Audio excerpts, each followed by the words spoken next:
house rules for you on the screen. I don't think I'm going to repeat that. All of us can read. So I want to get right to it and introduce Prof. Wim, who's going to share with us his knowledge today. Now, many of you know Prof. Wim, and I know that he is a well-known professor of social work in South Africa, specifically where he's working and been working for many years now. He's an NRF-rated researcher and a well-known author and researcher of both quantitative and qualitative designs. Now, I went and looked, what do you call a person who is so eager to share his knowledge or her knowledge? And a lot of words came up to describe a person who shares their knowledge so voluntary and graciously with us. And interesting words came up. We all know a person who teaches and shares knowledge is a teacher or instructor. Some websites will refer to a boffin, someone who's a boffin. And we would also often say that someone is a boffin on something.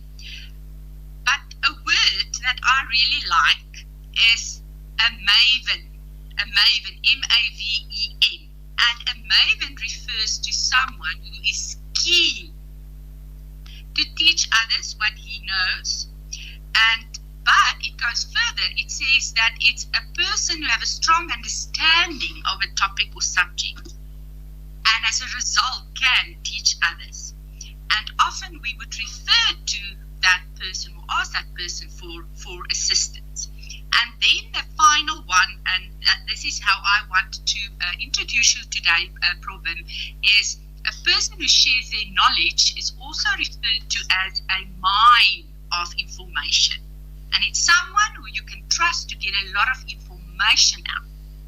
And it works well with sharing knowledge because you're always able to ask them more questions to help your own understanding.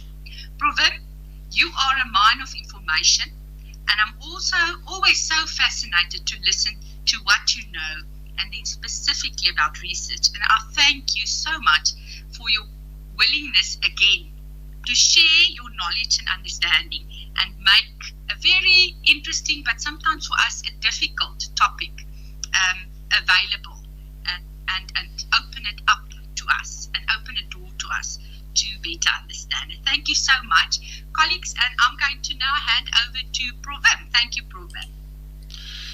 Thank you, Prof. Ansi. It's very nice and to be here this morning, and thanks for the good words. You certainly have made it possible for me to now do my best in this one. But I must say I'm very fascinated by the whole prospect of Delphi panels, and therefore I look forward to this presentation. So colleagues, a warm welcome to all of you. Thank you for being here. I trust that this will be also an interactive session. I see that at the moment I'm not able to see my second screen, so Prof. Ansi, will you from time to time interject with the chats and just see what's going on there and what are the questions? Yeah. I will, Prof. Wim, just before you start, can you record from your side? I know you have your backup plan. Yes, I have my backup plan. I am recording it. So, in terms of Teams, Jessica, can see. You try? Oh, I can, Jessica, if you scroll down to more, then you can choose start recording on your site. I can also do that if it's fine. Okay, wonderful, thank you. Okay, great stuff. So yeah, colleagues, so let's start. I would welcome it if you want to ask questions or make statements in between. Feel free to do so. It's really intended to be interactive. Okay, so let's get started on this fascinating topic. The order of the day will be that for the first hour we will talk about the philosophy of Delphi panels and how to do it, how to incorporate it into research.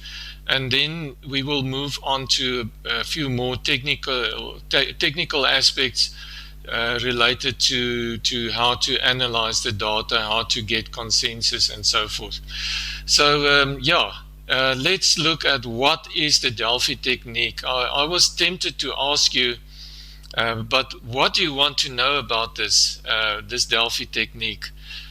Because it is actually such a very easy method to utilize, and it is so dynamic. So common definitions about the Delphi technique is that it is an estimate method. So what that means is you talk to people and you make an estimation, or you of what they have said, and you incorporate that into another talk, and then you estimate again, and then you talk again. So it is like a building process of starting somewhere, developing something, and then progressively refining that product until everybody is happy with it. So in another definition, it said that the Delphi technique collects opinions from experts who are knowledgeable about a topic, and I think that that is the key to an effective Delphi technique, is that you need to have a panel that is knowledgeable about a topic, and that panel should be selected purposefully for their knowledge. So a lot of your effort goes into making sure this panel is knowledgeable, and they will be able to help you in refining the product.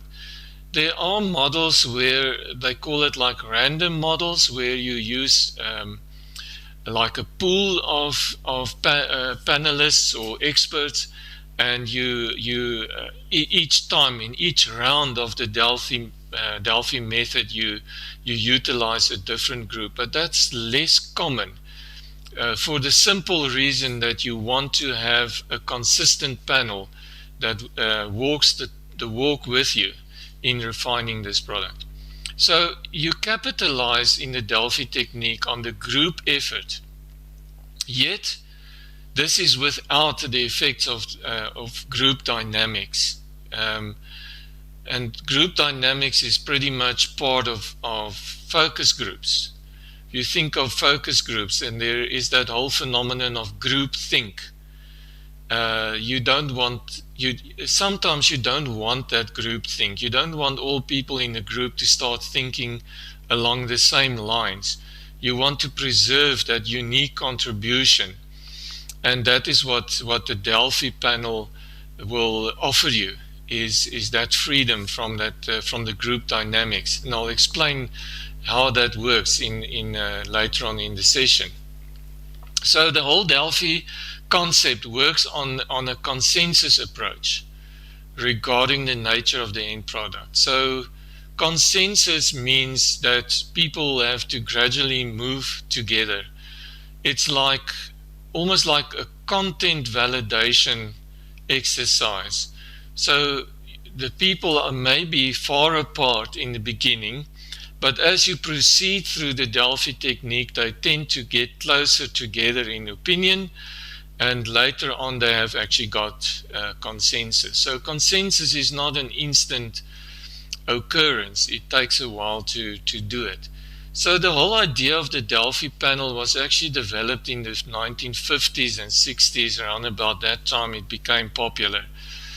And it was initially developed in the economic sector. So they used it for developing economic scenarios and future plans, and like forecasting models.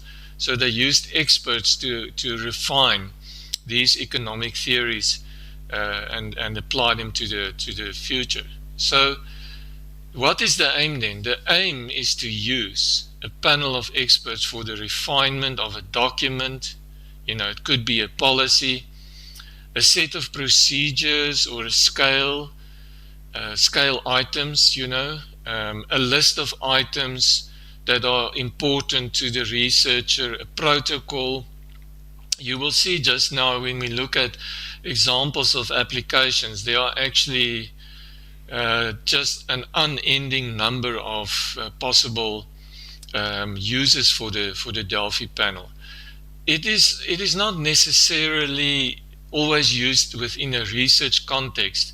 I discovered several articles that do report on Delphi, on Delphi technique and how it is used in refining a document.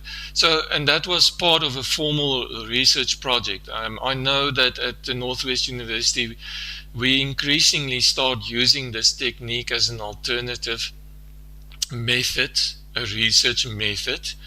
But there are the uses and the variety of applications are just unending, and there's actually not a firm rule as to exactly how must you structure a Delphi panel.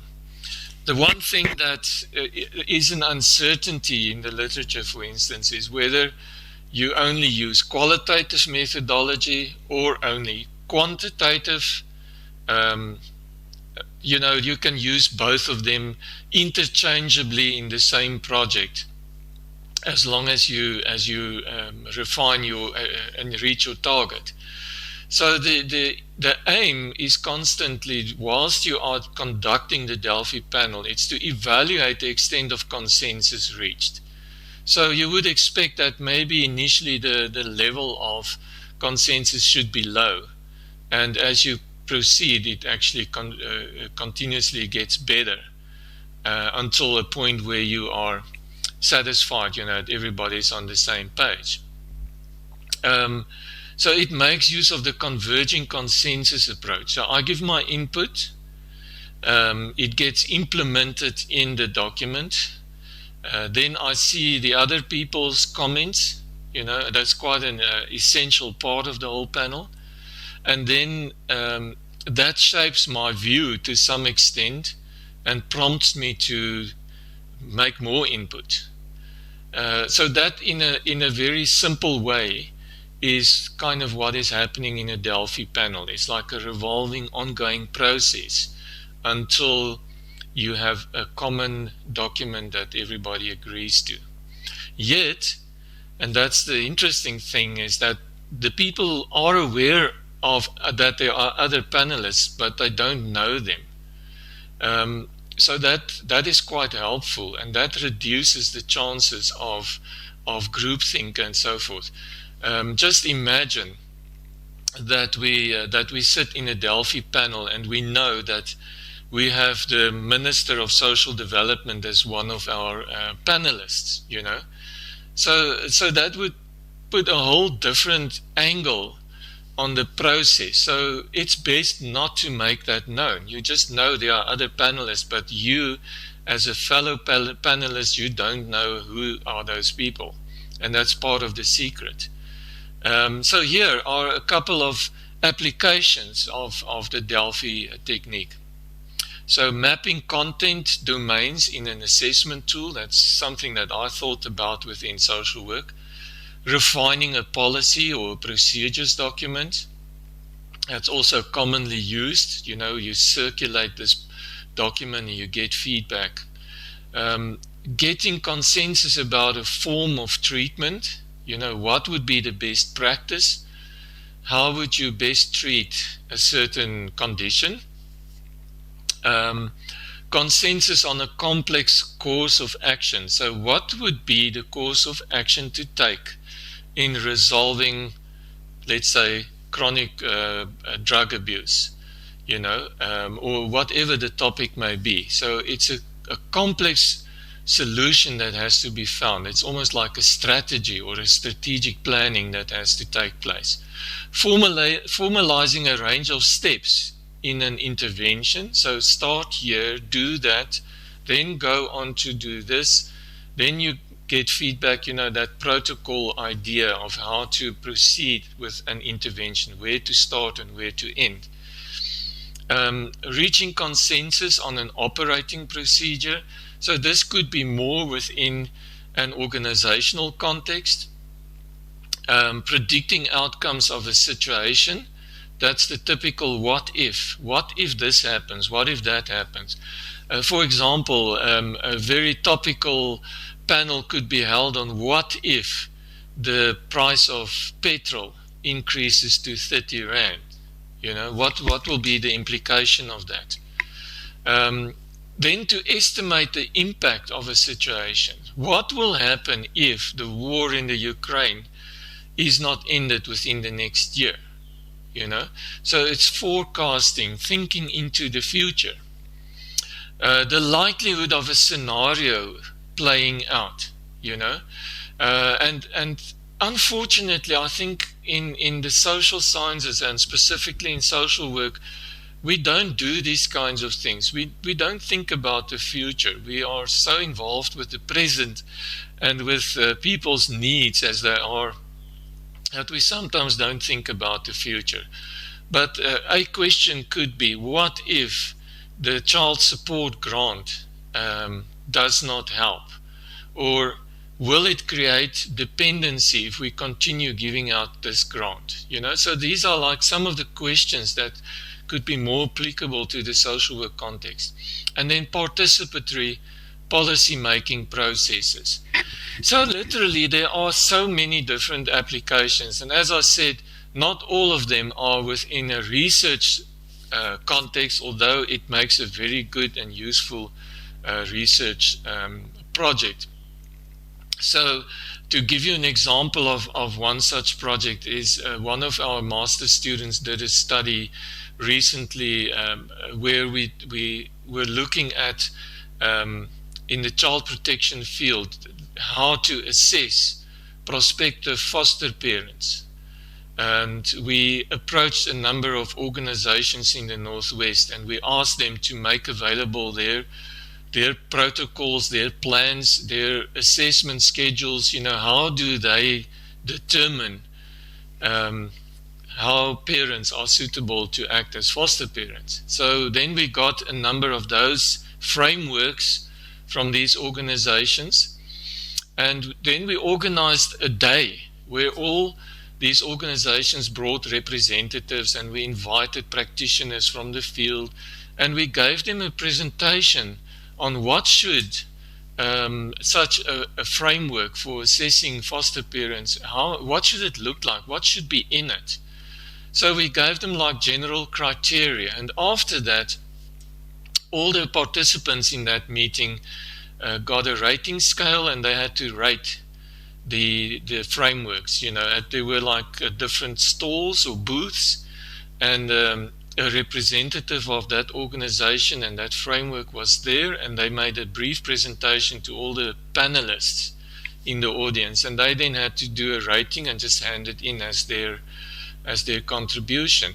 And it was amazing what we got from that single round Delphi panel regarding what should be the ideal framework for assessing foster parents.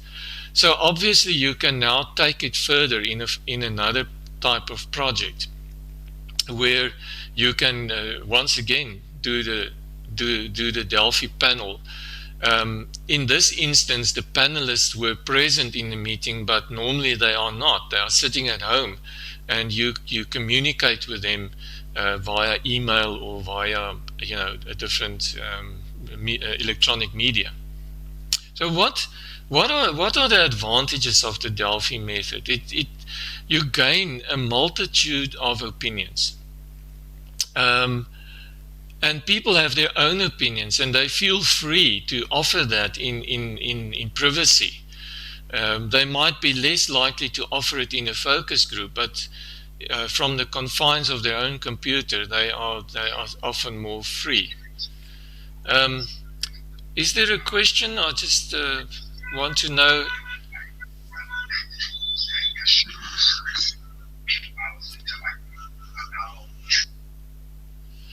Okay, so it adds richness to the design input, in designing material, designing documents, policies, and so on. It adds a lot of richness.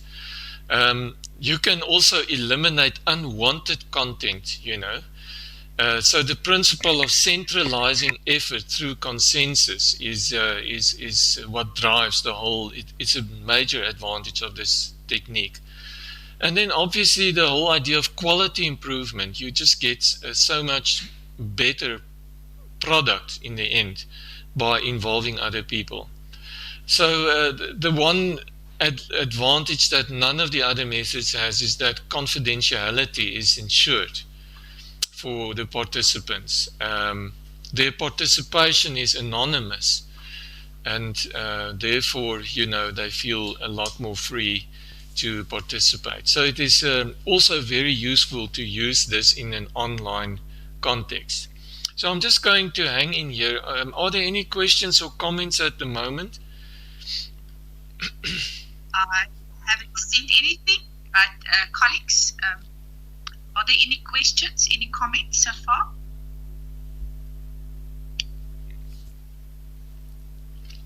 Good morning, colleagues. Yes, good morning. Yeah, I do have a question. Maybe if it's possible, if you can go back to the slide where you mentioned that Delphi is a consensus approach.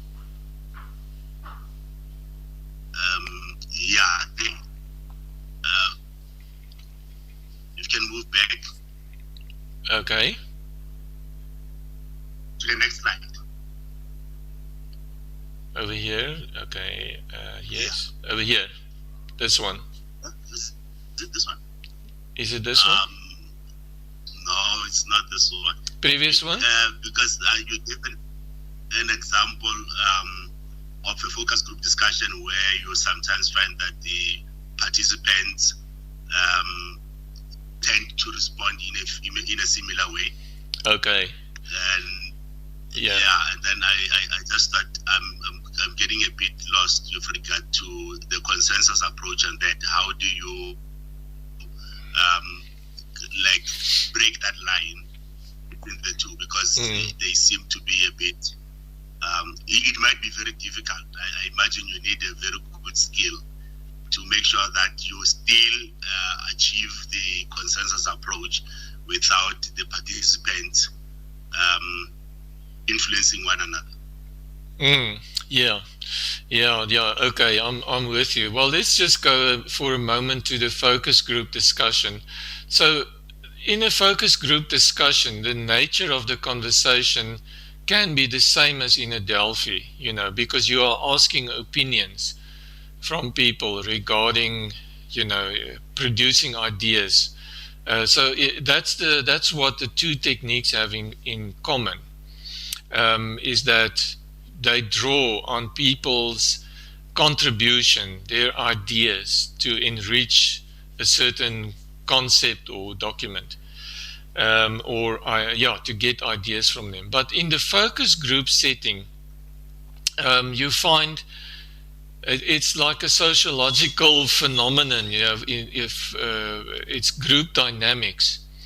If you think that the differences between individual performance and group performance is more effective. It gives a better and a richer end product, whereas individual performance does not have that quality but is faster. So the group process takes longer and is slower. It takes longer, but the quality is better, versus the individual input that is fast, it's quick, because I just sit down, I write up my own ideas, and there it is. There's the end product. But it does not have the same quality. So in a focus group setting, where people are together, you get this phenomenon that's called groupthink, which means I sit and I hear what someone else is saying, and that changes my perspective on the spot. And because I know this person is an authority in A, B, or C, I tend to respect his or her views. So gradually I start reshaping my idea to fit in with the bigger group and with the group leaders or the perceived leaders in the group. So that's not necessarily bad, It's one of those things. It's 50 of the one and half of the other. 50% or half. It's the same kind of thing. So in a Delphi panel, the panelists do not meet physically, especially not whilst they are doing their work.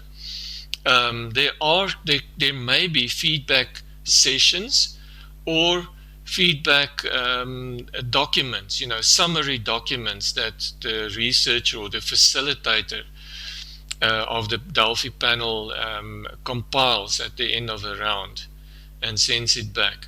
So so that's the one thing. You do not get that groupthink development, because as a Delphi panelist, I do not know who are the other people. I do not hear what they have to say. I just see their inputs in the document or in the text, appearing in the text. So in that way, it's more independent. So I remain being an individual, whereas in the focus group, I gradually become a group member. I don't know, does that make more sense if I explain it that way? It does. Thank you very much. Okay. Robin, Mpumelelo, I see your hand is up. You're welcome to ask your question. You're welcome to comment. Oh yes, thank you very much. Thank you, Prof. Just a quick one. Do you mind explaining who qualifies as an expert in the Delphi technique? Okay, so who qualifies as an expert? The expert is obviously someone that knows the topic very well. So in the example that I cited on the foster parents, we had to get people that, one, work with foster parents every day. Two, they must have like 5 years experience in doing that. Three, preferably they should have a postgraduate qualification. So it's really criteria that you set up to make sure you attract these experts. Some of the examples that I saw, they would also use like just ordinary community members, So it depends on how do you define the term expert. So I've just mentioned two types. So one type of expert is really someone with specialist knowledge, and for some applications that is warranted. But let's say you use the Delphi technique in designing a community intervention strategy. So who would be your experts? Your experts would be the people who live in that community, who have a thorough understanding of what life is about and have a contribution to make. So that's a different kind of experts, not necessarily well-known experts, but they are well-known in the community, and therefore they are considered an expert. So there's not a standard one-size-fits-all definition of an expert. It depends a lot on what you want to achieve and who you think would be able to give you the best kind of input into your problem. So I hope that makes it clear. It does. Thank you very much, Prof. Okay.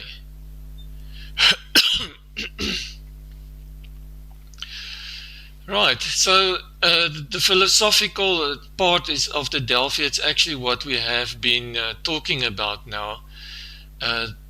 The Delphi panel does promote communication between groups, but as I've already said, it's a filtered or an indirect communication. It's not like a focus group where you actually steer or manage the group dynamics to your advantage.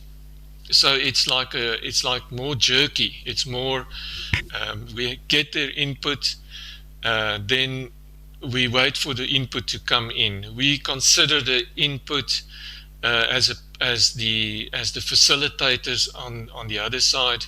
We incorporated their ideas into a document and then we send it back to them. And that's what is meant by asynchronous. It's an asynchronous approach.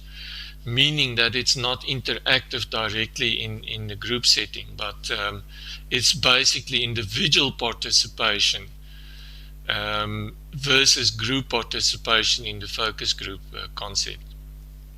It's just that the social dynamics are slightly different, and you get a different kind of quality. You preserve that originality from the individual.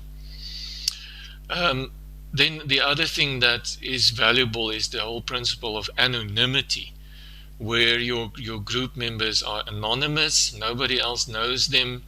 It's only the facilitators who know who they are, but they don't know the other group members. And therefore, it may be an advantage to use an independent facilitator. That's something I thought could be worthwhile, to ensure that that there's no bias. If you are the researcher and you plan a Delphi panel and you execute it, you have a kind of a conflict, a role conflict, because now you are the researcher and you are the facilitator. So that it may be good to recruit someone who could be independent and does not have an interest in the study per se, to ask that person to do it. Okay, so that's kind of the philosophy behind it, is to ensure anonymity and objectivity. Okay, so your considerations for choosing the Delphi as a design in research. So whenever you want to use Delphi, you have to think. Okay, there is a sequence, and I'll present that sequence later on to you. Where do you start? But in essence, you need to have a problem that needs to be resolved, which is, let's call it your research problem, if this is a research project. Think of it that it is necessary, whether you follow a qualitative or quantitative approach, it's necessary to formulate a questionnaire. You also need to consider distribution of a document, because this thing is it will be in the form of a document what you are going to formulate. And then you need to identify a suitable method for providing feedback. So back in the olden days, before internet, this was like mailed. This document was mailed to you. So nowadays it's definitely much easier with email. So you just have like an email list, and you distribute it to the different people. But then again, you need but then you need to be careful that the panelists cannot identify. So it's not going to be very good to have like a group email and send it to the whole group, because in the recipients can see, this is the email of the other panelists. So you must preserve that individuality by not sharing the names of the different panelists to the group. So normally when you start with the first round, so that it's like round 1, round 2, round 3, you start by sending out, that's frequently the case. It's not the golden rule, but frequently they start by sending out this questionnaire.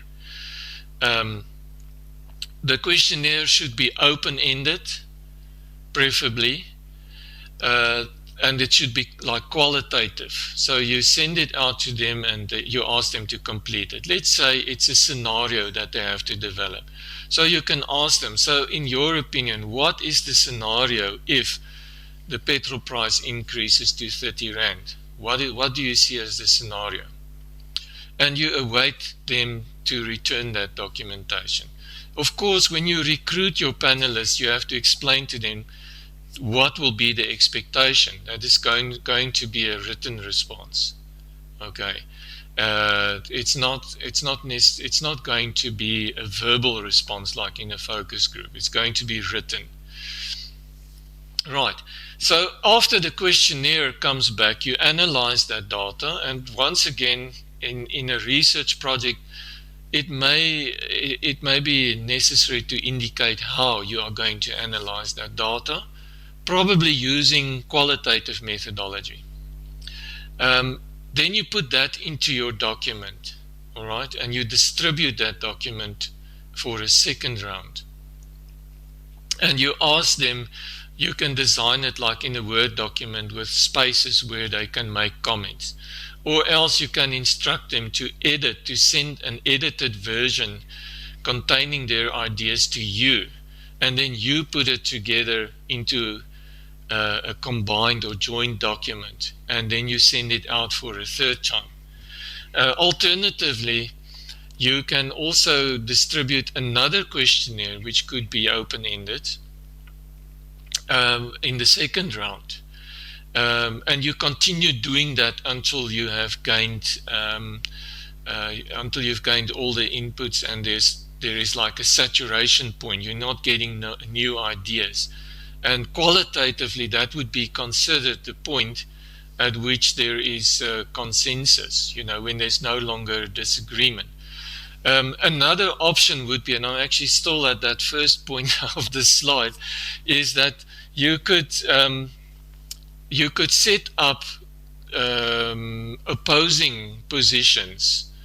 Let's say in the scenario, you actually see, a few of these people, they talk in one direction, and another few of them, they talk in a different direction. So you can actually now in your questionnaire put those two opposing perspectives together and distribute that and ask them to say whether they agree with that or not. So that's where I think the qualitative can be supplemented by quantitative, especially if you have these two opposing positions and you have that in a document, and you ask, let's say that you have the document has like 5 or 6 points, and you ask them to indicate quantitatively whether they agree with this one or that one, or you ask them to rank order the statements from most important to least important. So that is another way. So now you bring in quantitative to obtain that agreement. And that's actually traditionally, like a binary. It's maybe now getting into the technical, but a binary kind of question where they have to say, I agree or I disagree. We can almost say that bringing in quantitative is like a voting process. So your participants kind of vote for the options that they like or dislike or don't want to see. All right. And from the results, quantitatively, you then just start eliminating the statements that have that draw low consensus or have the least support. So it's actually you don't need complex statistics to do that. You can simply do it by means of frequency distributions. All right. So validation of content is very much part of the whole Delphi process.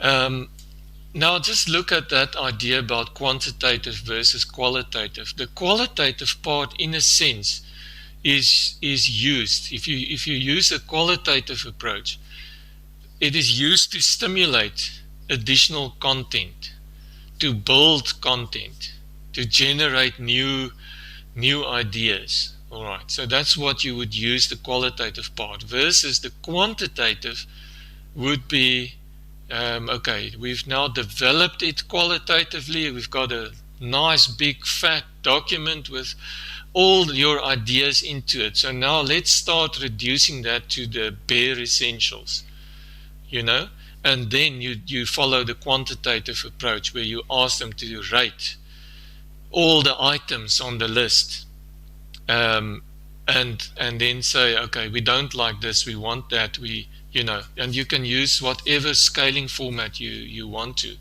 to achieve that. And sometimes you find that the quantitative ratings, are overruled by the qualitative recommendations. So you cannot actually say, I'm just going to follow qualitative methodology. You actually have to mix the two to optimize the feedback from the panel. Some of the examples, and actually the theory also talks about it, that it may be to your advantage to have a couple of live or online meetings from time to time to give feedback to the panelists and explain further expectations, as to what will happen in the next rounds. A live meeting, though, could open the opportunity for recognizing the other panelists, and that could be counterproductive. You could, instead of a live panel, you could also give them a summary report with feedback as to what is the status of the document right now and what will be the expectation for the following. So even though as researchers, if I can just take it back to, let's say you want to do this in a research project, the outcome is somewhat unpredictable. The process is somewhat unpredictable, and researchers don't like that. Ethics committees don't like that. They want to see, a rigid procedure that you're going to apply. They want to see your instruments and know, how you are going to follow this. But somewhere in this Delphi panel, you can't be that rigid, because you have to adjust your questions as you proceed. The same issue is with doing or using participatory action research, where you work with communities, and it's an iterative process. That doesn't go down very well with ethics committees, unfortunately. So you have to inform them, look, there will be uncertainties in how this process unfolds, and I cannot halt the process to now first submit my next questionnaire to ethics for approval, So you must just have a solid agreement regarding that. Right, so are there questions now, or is everybody happy? Robin, there is a question in the chat. Let me get there quickly. It is from Glennis. Right, I can't see it. Can you just read it out? Yeah. Does the researcher filter the opinions of the participants and decide what will be incorporated into the document to be circulated for the next round? I think it speaks to the discretion of the researcher in terms of, do you include all the information you receive during the first round, or do you filter it? Yeah, that is also dealt with differently in various examples. In some projects, they do filter it. So if they see that it is way off the mark, or it is not really going to enrich the document, then they cancel that out. The other option is that they will, instead of filtering, because filtering is the researcher's intervention, it's your decision, you make the call. And sometimes as researchers, you don't want to step in and make that call, you rather want to throw it back at the team. So what you do then is you take that material that you think is contentious or not contributing, and you, in the next round, you put that out and you ask them specifically to indicate whether they want that or they don't want that, whether they think it's useful or they think it's not useful. And then you use the level of agreement to decide on that. So it's kind of very democratic. It's not unilateral. Thank you, Prof. Another question from Mpumelelo is, how big can the size of the panel be to give me quantitative data? Yeah. Okay, that's a question often asked. There's also differences about that. There's actually not a size limitation to your panel. There are a few considerations to keep in mind. The one is, if your panel is too big, the inputs become just bigger and bigger, and it may be very difficult to manage such a large group. But then again, if your panel is too small, it does not necessarily it's not representative of the range of ideas that can be out there. So like a golden medium is between like 15 or 20 members, but it also depends on your on what the scope of your project is. If for example, I want to cite an example where we, as a part of a group, we had to develop, the group's task was to develop or do an analysis of an organization. This was during MBA studies. So we had to analyze a company and then come up with solutions for their problems. So it was all about generating solutions. And we drew up a report, and as a group, we were 7 members in a group. We decided to use the Delphi panel in order to check whether we were all happy or in agreement regarding what was said in the different parts of that document. So that was and it was amazing to see, even though everybody looked happy with the report, when you ask them individually, you actually get a different picture, and we could clearly see which areas of the report there was no consensus about. So that is an instance of a small group, but it was small because the project warranted a small group, But now take another example where you want to refine a policy. Let's say we set out to refine the white paper for social welfare, the 1997 one, that one, that old one that we used. Let's say we want to renew that. Then it is in our interest as researchers or project owners to make sure that the panel we use is large enough, and it needs to be like representative. So that kind of project mandates a different approach and a different size of panel. So you must be led by what will be feasible. If I think of a third example, let's say I want to get an estimate of what is the future, the political future in the country like. I could pose that question to like all the political commentators that I know, and right now I can think of 6 or 7 or 8 people that I can pull into this thing. So it depends, and I wouldn't then have more people because there aren't that many people that that can do that kind of analysis for me. So it depends very much on what you have in mind. What is the problem that you want to address? Okay, any more questions? No other questions. Thank you, Prof. We can continue if you're ready. Right, so in this slide I actually say exactly what I've just told you, is larger samples of panelists are better, but it's not that critical. So I've also alluded to that point, that you have to have specific inclusion criteria that's linked to the expertise of the person. So your panel members must be oriented towards your document, your project, and the manner in which you are going to run the project. So there must be a thorough training or orientation given to your panelists once you have them. They must be trained in order to understand what is expected.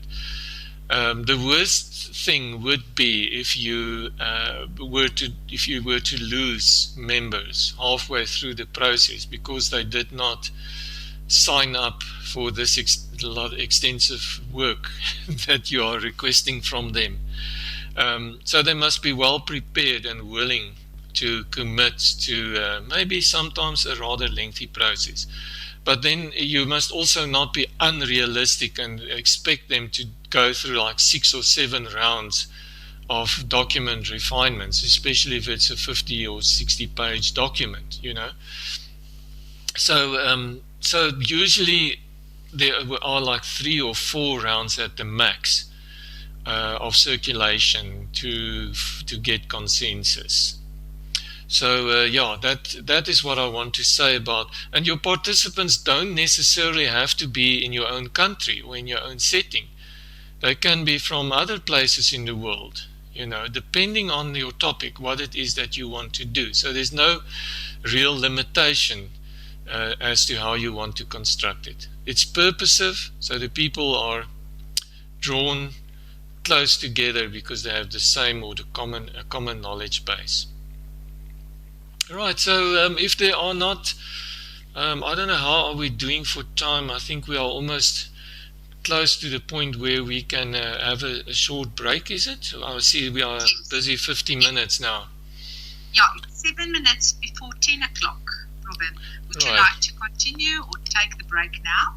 I think we can take the break now, and if there are any comments, maybe if there's somebody in the audience who has done or has conducted the Delphi panel, maybe they can just share from their experience, and then we have a short break. Proven, a question came in from Google too, and it's, please, Prof, elaborate on the training of the panelists. What are they trained for? And I think maybe Google, I would like to add, you know, what would be the format of that? Would it maybe perhaps be on an individual basis or in a document, maybe a short video? Any ideas, Prof? Yes. I would at this point not train them in a group setting to preserve their individuality at this point. So any means of training, this could be like one-on-one training via Teams or Zoom. It's one way. Or making available a document and asking them to study it, and then if they have questions. So what should be in that document? So you have to tell them about the duration of the study. What is the expectations of them? How long must they be involved in it? How many rounds will there be? Then the more direct expectation as to what will happen in your participation. So I'm going to send you a questionnaire that you have to complete. That's where we will start and get ideas. Then we will take those ideas and put them in a document, and then we will start redistributing that document and sometimes add another scale to get your opinion on some of the items. So simply giving out a document where you explain exactly the expectations. I think we all know, you know, that informed consent form that you send out along with as part of your recruitment. In there you explain exactly how this process will unfold. I would also train them in the fact that they are individuals and that their individual opinions count. Indirect group participation. So when I say indirect, in the end, of course, all the individual opinions come into a common document, but that it is all about their individual ideas that counts. So the training doesn't have to be very long, but your participants just need to know what is expected, and then they will be happy. I'm sure they will. You know, everybody is busy always, and experts seem to be even more busy than others. Yet, you know, you have to say to them, okay, it will take about 1 hour of your day, and overall we will use about 5 hours or maybe 7 hours of your time in order to complete the process. So that's what training would be. I just want to emphasize once again that on your side, if you're making use of an independent facilitator for the Delphi panel, you must make sure that you and that person are on the same page, and that he or she understands what is expected of her as a facilitator. When I say facilitation, that person takes control of the admin, all the rounds, sending out the questionnaire, but you can help. You are basically a team, and you are working together to sift and sort the data and exclude what is irrelevant, and interpreting the data and so on. So you are working together. It's just it will just make it easier than when you do all the work alone, and as I said, you may be biased. So that's what I would say about the training. It's not really that complex. Doesn't have to be. Okay. Well, Wim, I think that wraps it up. No further questions in the chat, so perhaps it's time to take our break. How long break can we take, Wim? Well, if we can be back in like 10 or 15 minutes. Okay. Would that be okay? Is it fine if we make it 10 past 10? 10. It gives us about 12 minutes, roughly. Okay. That's super. Thank you. Colleagues, meet you back in about 12 minutes. Enjoy your break.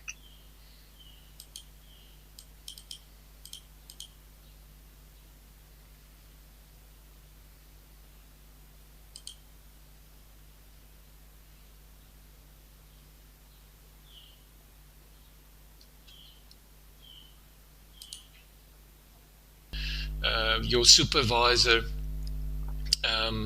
would make it, more accountable in that sense. Okay, so I'm going to share my presentation. I'm going to try that just now, is to do a bit more of a demonstration with, in practice on the technical aspects of it. So what we have done so far in the presentation is to look at the theory and the whole philosophy, how to structure it, how to train and recruit your participants for your study, for your Delphi panel. So now we can get to the technical aspects, and I think the second part of the session, the key question for me is, okay, so consensus sounds very nice, but how do you obtain consensus? And I have already indicated that qualitatively consensus can be achieved when you reach a point where you actually see there's no new information or inputs being made into your document. But I don't know whether you have been part of panels where you had to refine documents. Sometimes you read, for the so manyth time, you read through that document and you actually realize, you know what, I've made my inputs here, but I see there are ideas that are not necessarily my ideas. And but I'm going to leave it that way because I don't want to distract or don't want to make other people feel bad or, think that I disagree on this and this and that. So that is what sometimes happens if the approach is only qualitatively. Then that is kind of likely to happen, and so I think that emphasizes the fact that you should actually use a quant and a qualitative approach to finding that agreement. Ansi, I just want to make sure. Am I still on the air? Yes. Okay. Yes, Okay. thank you. Right. So technically, what the process should involve is you should start with setting the indicators. So what are the points, the key points that you want opinions about? So these indicator points can come from your document. It can come from the themes in your first round qualitative questionnaire. It could be, a theoretical analysis of the problem that you want refined. But setting the indicators would be considered your first priority. So if I can give an example here of going back to that one where we wrote a report on the company, and we wanted to get consensus on the different points. So the different aspects of the report, the different sections of the report, we designed like 5 or 6 questions that would adequately indicate part of that section of the report, and those became the points that people had to evaluate. But let's make it simple. Most of you are probably at times in an academic environment, so let's consider a very practical example of tests written by students and test results. So you have like an internal examiner or an assessor, and you have another assessor who does it, looks at all the assignments or at the tests independently. So if you have like a range of 40 students, you have a number of 40 students in your class, and you have their marks, and you are the first examiner, and this is your mark, and now you have an independent second examiner, and that's her marks. Then the indicators are the marks per student for each rater. All right, so that is your first key task, is to identify what will be the dimensions or the indicators of evaluation of getting consensus on the key points. And this can be narrowed down in subsequent versions of the document, okay? So let's say the sections of the document, or the key points of the document, the key goals or objectives that you want to achieve, those could be your points for evaluating the document. We can still dwell on that because this can be rather vague, and I expect people will have questions about that. Right, so providing summary reports or findings to return feedback to experts and inform them of the outcome is necessary. So that's technically a key point in the process, is making that summary report available. Then you need to set your Likert scale.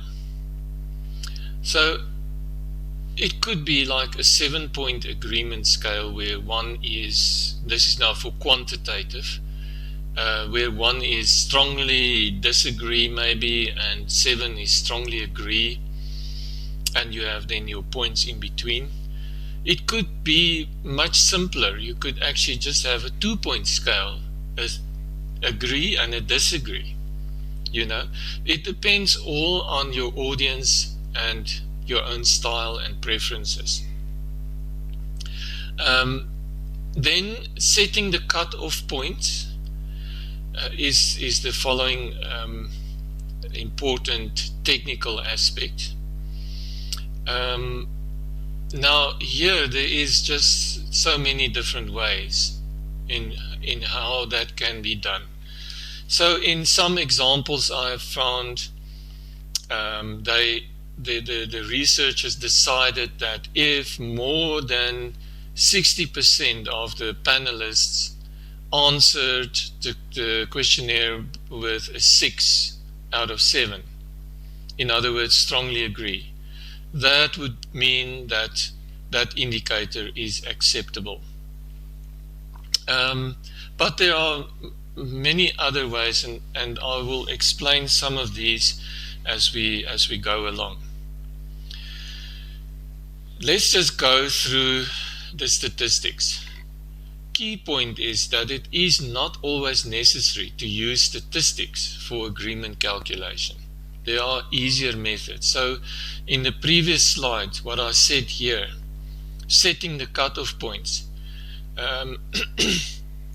by saying if like 70% of the panel scored or a 6 or above, that means that indicator is acceptable. So it's some criterion that you as a researcher state that indicates the point of acceptability. You could also develop an importance index or a feasibility index. So hopefully it will work just now when I show this to you, how this can be done in different examples. But if you want to use statistics to determine the level of agreement, the more complex methodology is related to what's called inter-rater reliability, which is defined as the degree of agreement amongst raters. It also can be described as a sense of homogeneity or consensus there is in the ratings of the different raters. Then a statistic that is commonly used for this purpose is called Cohen's Kappa. So Cohen's Kappa is basically a statistical technique, and you find it in most of the software for statistical data analysis. There's then also Fleisch's Kappa. The Fleisch's Kappa is just used for different situations. All right. And then intra-class correlation coefficient, and then with Kappa. Okay, so these are the three statistical options. So just to say give a little bit of background on statistics. The term different strokes for different folks, it holds regarding statistics. So it's just a book of rules. So if you have this situation, you use this test. If you have that situation, you use that test. Okay. So Cohen's Kappa is used when you have two raters and you make use of categorical variables. For example, you have a category agree or disagree. Right. But now what if you have two or more raters? Let's say you have 3 or 4 raters. Then you use Fleisch's Kappa again. All right, but the data is still categorical. So what if you have 2 or more raters and your variables are continuous? So then you use intra-class correlation coefficient. So okay, I'm now going to just go out of my PowerPoint here, and I want to go to a more practical example here. So just a moment, I'm just going to stop sharing, and I'm going to call up a common spreadsheet, and in that I will do a little example. So for now I'm just going to make a new spreadsheet, okay, and I'm going to enlarge it, right, so that everybody can clearly see that. Okay, so let us just look at the one option. So we have let's say the case here. So these are your let's say it's the number of students. So student 1, 2, 3, 4, 5, 6, 7, 8, 9, and 10. And you've got their marks. Right. So rater 1 and rater 2. These are your two raters. Now you know that our panels do not necessarily consist of two raters. It might be more. All right, so that's where the problem comes in. So in the first scenario, this is where you would use Cohen's kappa. If we say that this is categorical, it means we only have like a number like that, you know. So this is the simple one where 0 is, let's say, disagree, and 1 equals agree. Okay, so so this would be the scenario, the easiest scenario, I'd say. So maybe the situation looks like that, you know, and we have a couple of 1s and a couple of 0s and so on. Okay, and for rater 2, we have a situation like this. He thought differently about it, all right, and his pattern looks a little bit different. So in order to get to understand whether there is agreement between these two people and their ratings, it's a simple matter of subtraction. You just do a little subtraction. So I call it the inter-rater agreement level. So all you do is you take the highest one and you subtract the lowest from it. So in this instance, if you 1 minus 0 remains a 1. This is a 0. This is 1, 0, 0, 0, 1, 0, 1, and a 0. Okay, so this is the simple subtraction. What you do is you count all the zeros and you find out of 10.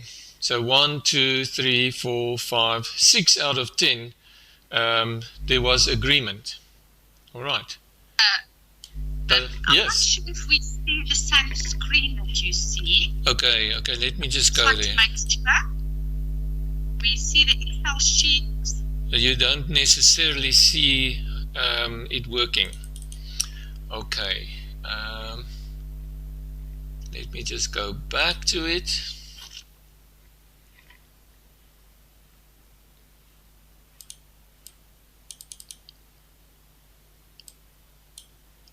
Just want to go into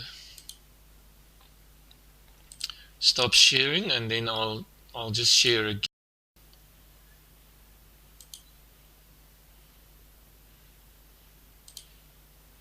Okay, this is what I want you to see. Can you see it? Okay. Okay, so just look at this again. This is now where you had a simple agree or disagree, a binary kind of a variable, and this is categorical. It's either disagree or agree. Okay, so an agreement index would be where both raters agreed on a point. All right. So here you have an instance of that. So if you subtract the two, you find that the answer is 0. Here the answer, there's no agreement. This one here, number 4, you know, that is an instance of agreement. Number 6 is an instance of agreement. Okay, so that's only counting these two raters' opinions. Okay, so it would be simple to say that 6, 1, 2, 3, 4, 5, 6 out of 10 agreed on whatever the point was. And therefore, we have a 60% agreement rate. So this is the easiest way in which we can compile an agreement index. Right, so you just have to count the number of instances or observations or points that you have rated, and you know, by subtracting you can actually see. But if you want to use now a statistical technique, you would use Cohen's kappa. Okay, so the kappa statistic will give you an estimate of a statistical estimate of the agreement. And usually what we find, the Cohen's kappa value is the same as what you have calculated here, more or less. Okay. Right, so that was like the first example. So the second example is, but what if you have more than one rater? So that's the instance where you have another rater, okay, number 3, and you have his or her scores in here. What do you do then? Right, so then this won't work so nicely. So there are different ways in which they do it. They first work out an index for rater 1 and 2, and then they do an index for rater 2 and 3, and then they do one for 1 and 3, and then compare and see whether the percentages match. But according to the rules that I've just given you, you would use Fleischer's Kappa for that. All right, so that helps you to overcome that problem. Right, so now in the following situation, you have you do not have like only a binominal variable like this, but you have like you have one which is strongly disagree, and okay, strongly disagree. So okay, I'm not going to spend too much time on that. And then at the other extreme, and you have a 2 and a 3 and a 4 and a 5 and a 6, and then a number 7 equals strongly agree. Right, so this is more like an ordinal type of variable that has more than these two categories of a 0 and a 1. All right, so in that instance, you would now start looking at intra-class correlation. The other example is where, let's say you have marks for a test that you insert here. Now the variable becomes it becomes continuous. All right. So in that instance, so it's no longer a 0 and a 1. There are now definite marks to consider. And how do you determine the rate of agreement amongst those numbers? So in an instance like this, where your data looks like that, the variables are clearly continuous, and that's where the ICC, the so-called ICC formula come into play. And that's also where you would use the intra-class correlation. So another question that is often found in the whole statistics debate is, so what if you have rater 1 here, and now rater 1 does a rating the second time. Okay, so so time plays a role. So now you can also measure agreement over time. Right, so you can compare rater 1 to rater 2 in using exactly the same kinds of statistics, and in that instance it's called intra-rater. So I'll just get my terms right. Inter means between raters agreement, and intra means within the same rater but just over time. All right, so enough of these technicalities. I think you get the idea. So I now would like to just go to my second spreadsheet, and I want to show you how we did it in another study. So I think the idea that I want to create is it this one? No, I don't want this one.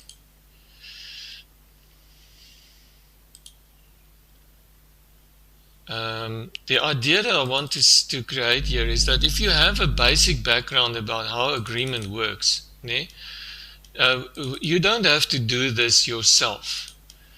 You can get someone else to do the analysis for you. In the example that hopefully I can show here, it's just going. Right, so let me start now. I'm showing you here an example that was done by one of my students. And this was an inter-rater agreement for a scale. This study is the BIOC scale, the best interest of the child scale. It's a huge project we are developing a scale in, and we needed to get the opinions of academics mainly regarding their agreement with the items in the scale. So we have a section A, all the questions in section A, question 1, 2, 3, 4, 5. So these were different items in the scale, and then we have all the ratings, you know. So we have rater 1 here, 2, 3, etc., etc. We had more than 100 raters, and they used a 3-point scale in this instance, where 1 was, I definitely do not think this item should be included. 2, maybe it should be included. 3, it should be included. All right. So that was basically the data. This is how it looks. And then all we did is we calculated all the ones. We added them together for all the questions. You can see that here. That's the total. Maybe include, there were 17 opinions, 16, 26, and so on for all the items. Definitely include, that was the score ranges. So what we did is we decided that if a person said maybe include, we will add it to definitely include. We were going to throw them all into, okay, let's do it. Let's go for those items. And that was then the final score. All right, if we subtracted the ones that, you know, the total would be 107, but 101 of them then actually said maybe and definitely. All right, so now immediately this gives you an indication. So we just calculated it as a percentage agreement. Right, so we said out of 107, 101, so that's about 94% of the participants said they agreed this item should be included. 91, and here it's down low to 83. And then we set a criterion to say, okay, if it is below 0.9, we need to reinvestigate that item and see what is it. Now, qualitatively, they could make comments about the items. So then we would go to this item number, whatever, 4, 1, 2, 3, 4 of section A, and we would revise that item. And then in a second round, you would send it out again. We didn't do that. We only did one round. But you can then send it out again and ask for agreement again. So can you see how nice this is? I mean, you don't need complex stats for it. It's a little bit of math, and you can actually already see what's going on. I would even say there could be minor changes to these two items because they are quite low.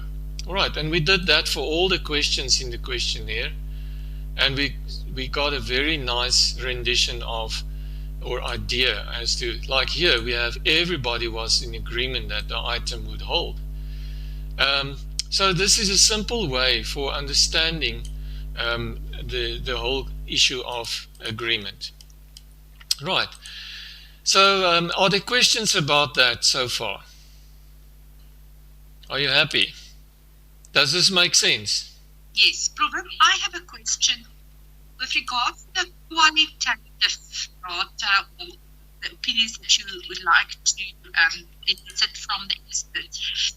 Do you ask them to make comments on the document, let's say via track changes, or do you use Google Docs? So in the end, on a practical note, if people receive, let's say the first draft of the protocol, you want to get feedback. Yeah. Do you send out the protocol in Word and ask them to add their comments via track changes? And I mean, because that would feed into a quantitative round later on. Once you have an idea what are the specific variables that you really want to evaluate or test with them. So if you can maybe speak to first qualitative round, thanks. Yeah. In this instance, you already have a document on the table that you use as a startup. So you're going to send that out, and then you can use track changes or comments, the comments option very effectively, so that you get all the feedback from the different people, and then you put it together and build the document in that way. But I would not necessarily say that using Google Drive is the same.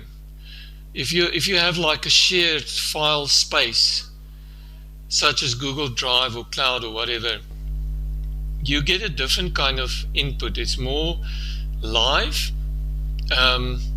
There's no time delay. There's no time to stand back a little bit and assess what has happened. It's just ongoing, the changes that are being made.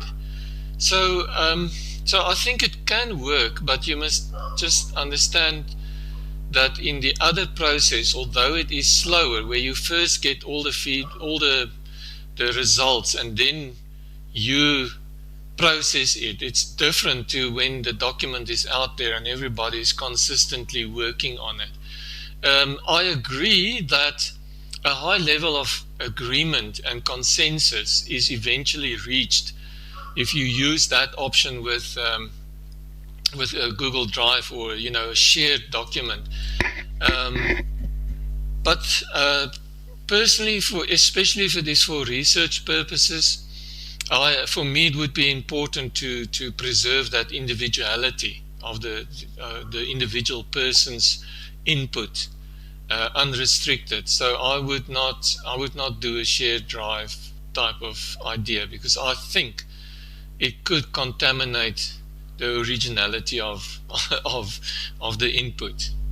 I actually haven't seen it being used in examples too. So it seems that in spite of all the computer possibilities, it is not necessarily that popular.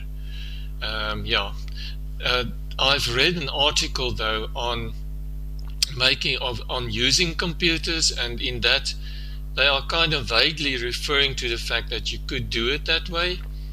I think we need more research to test it out. I personally like the idea of getting the results, having time to browse over it, to incorporate the ideas, and then sending it out again. And if we work with people who are not so technically savvy, your computer illiterate people, and we would go out and do this process in person, would you sit with a person? How would we get feedback, let's say from a community member? Any thoughts on that? Would they tell us, we record like you would do in a qualitative interview? I was just thinking about, tapping into all the knowledge that we have in the community, although you might not get them to use a computer to add the information, the comments. Yeah. So it would be possible to do that within the scope of an interview. I think there are even instances where they use qualitative techniques like in-depth interview data and incorporate that into a document. But certainly, if that's the scenario, you would take the document and discuss it with that person and get feedback on it. It would be different to a normal in-depth interview, which is something else. It renders a different kind of information. But I would take out the document and say, look, from the panel, I can see these are like the issues in this community that warrant according to the others. So what is your ideas on this? Would you like to add? Do you differ? That would be my stance. I'd gather that specific information, gather it from all the others, and then change the document, go back to that person. So it's a longer manual process, but and more interactive. But that's how I would advise you to do that. Thank you. Prof. Carlene, you're welcome to continue with your question or comment.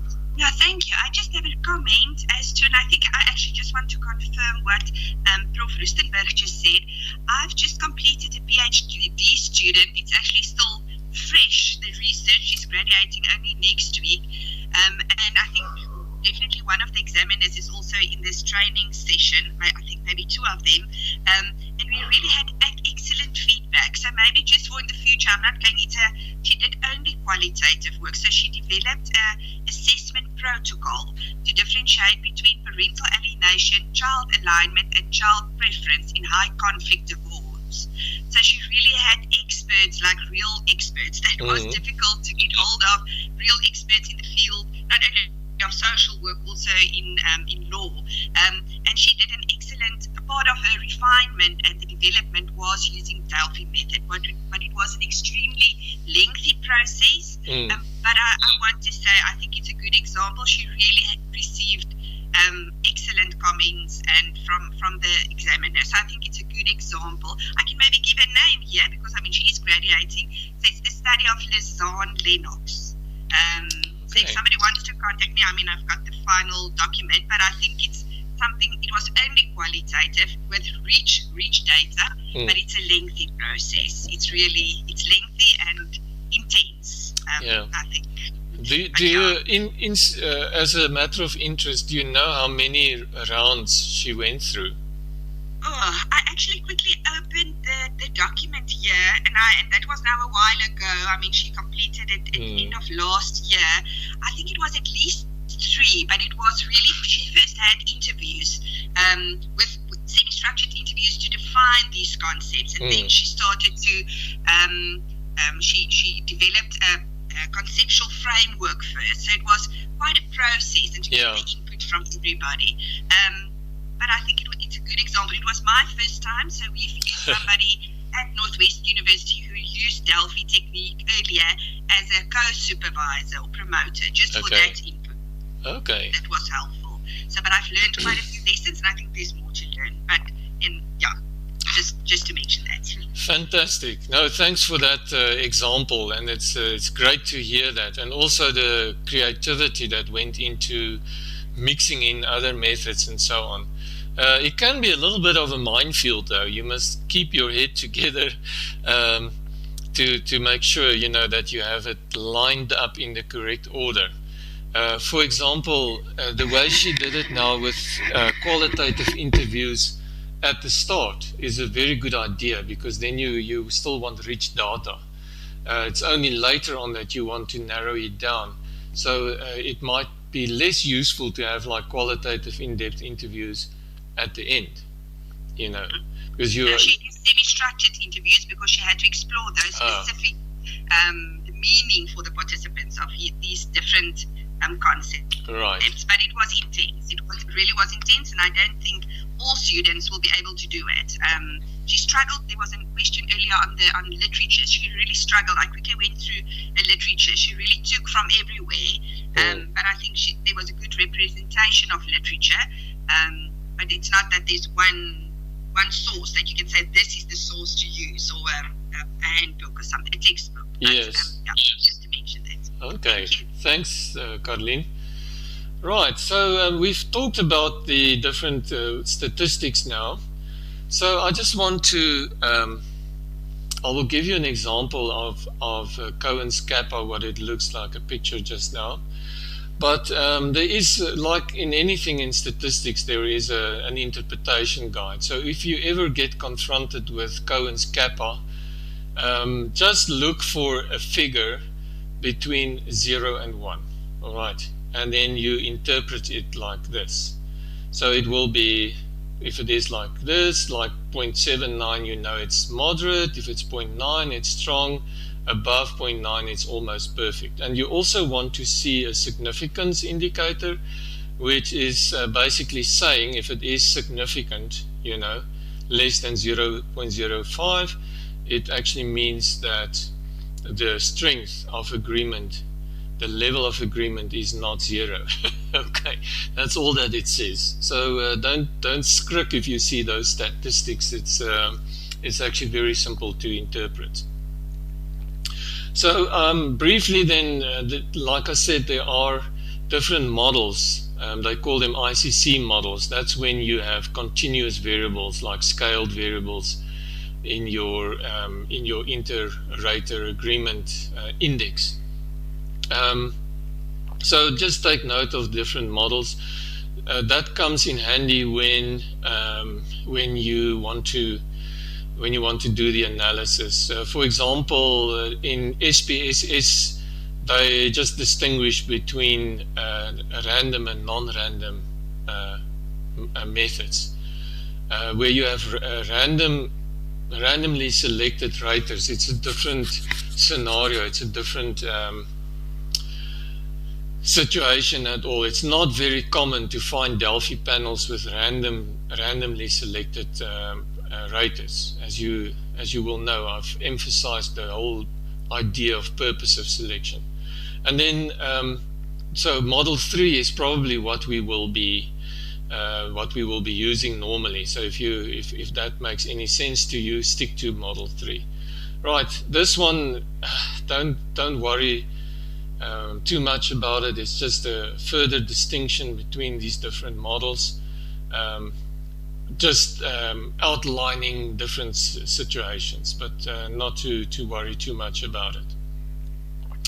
Right, so I'm going to show you now an example of how we used intra-class correlation and Kappa in this instance. This is from the report that I told you about.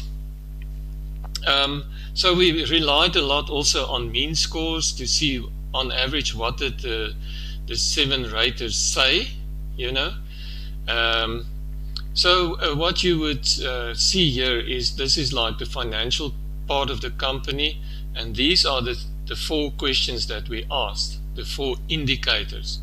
All right, so this could just as well be 4 raters and 5 and 10 students, you know, it doesn't matter. But in this instance, it was a document, so we had questions about the aspects of the document that were evaluated. Right, and then we have, I don't know if you can see it very clearly, we've got the Kappa down here. So the Kappa value is 0.81, 0.308, 0.105, 0.208, 4, 3, and 372. So overall, you can see that the significance indicator holds here. So this instance and this one down here were the only 2 areas in which there was a high level of agreement. So in none of the other cases there was like significance. So and this is typically what you would see at the beginning of a quantitative process.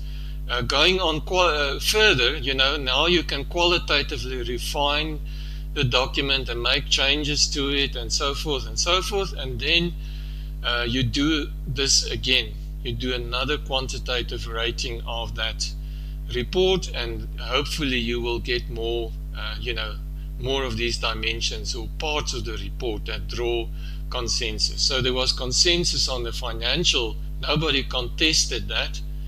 Nobody contested strategy management in the organization. This is kind of a boundary case, but it's actually too weak. But on all these dimensions at the moment, there's not really much of an agreement. Right, so here is an example now of the Kappa statistic for more than one category. This is now for the continuous category. Right, so SPSS gives you a table output like this, and you just interpret this, this bottom line here, and you can see it's significant, and you can see that this is the intra-class correlation, or the Kappa value. So this is 0.432. So it's rather weak in terms of that interpretation guideline. It can go through, but it's a small kind of effect here if we can actually talk about effect. So this is the only table you have to really interpret. There are other fancy things you can do, but that's not necessary. You are just interested in this table here. So in this instance, we saw that the significance is significant, and there's like a small intra-class correlation indicating that there is a moderate level of agreement amongst the different raters. Okay, so my guideline would be use a frequency table first and choose the highest score obtained according to the preset standard, as I've illustrated before. Alternatively, if you have like a 7-point scale, you can combine or recode the data, as it's called, and then you can reduce it to 2 scores, as I've indicated, a 0 or a 1, and that this is the formula you use to calculate your index, your agreement level. Colleagues, and this is basically what I wanted to share with you regarding the Kappa. What I want to do now, let's first hear if there are questions. I want to show you some more examples maybe, but let's first hear what you have to say. There's a question from Dr. Billa, and can you please repeat the information on using an independent facilitator? Can I please repeat that part on the independent facilitator? Dr. Billa, would you like to maybe unmute yourself and elaborate more on what it is you specifically need to know about this topic? Is it possible? Thank you so much. I wanted, just because I missed it, it was asked in the chats. I didn't get the question being answered. I didn't hear it. About the independent person facilitator. Yeah.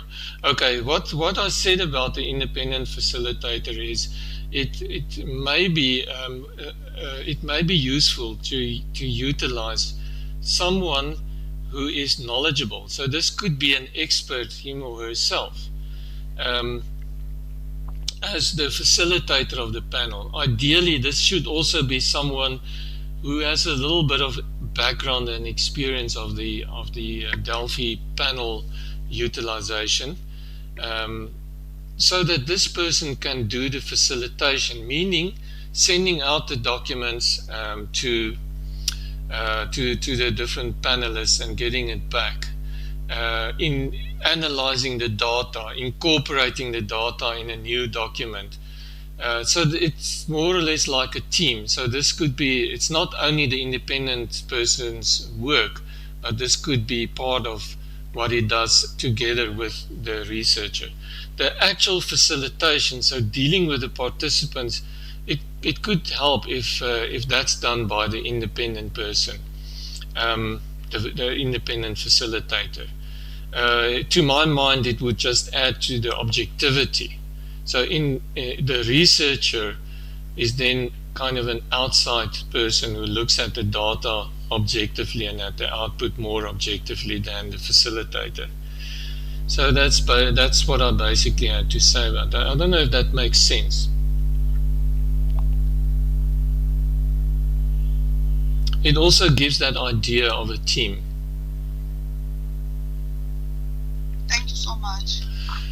Robin, there's another question from Armin. Which number of points rating scale would be ideal for this kind of work? I like the idea of using a simple 3-point rating scale. Yeah. Personally, I also like the idea of a 3-point rating scale. But I'd like to say, if you can force your participants into one of 2 categories, that is ideal. So even if you use like a 2-point scale or a 4-point scale with no middle neutral kind of option, you actually force the participants into 2 categories. Why 4 and not 2? I think it's sometimes very difficult to say whether you really agree or just disagree. It's more a gradual thing. So you are more likely to say, well, I agree somewhat. So you could even use a 5-pointer or a 6 or 7-point scale. Actually, the more categories you have, the finer your tuning becomes. So you can even vary that. You can have in the beginning a robust agree, disagree, or if it is a contentious set of points, you can do it like that, and then you get a very robust, rough categorization, and later on in follow-up quantitative questionnaires you can actually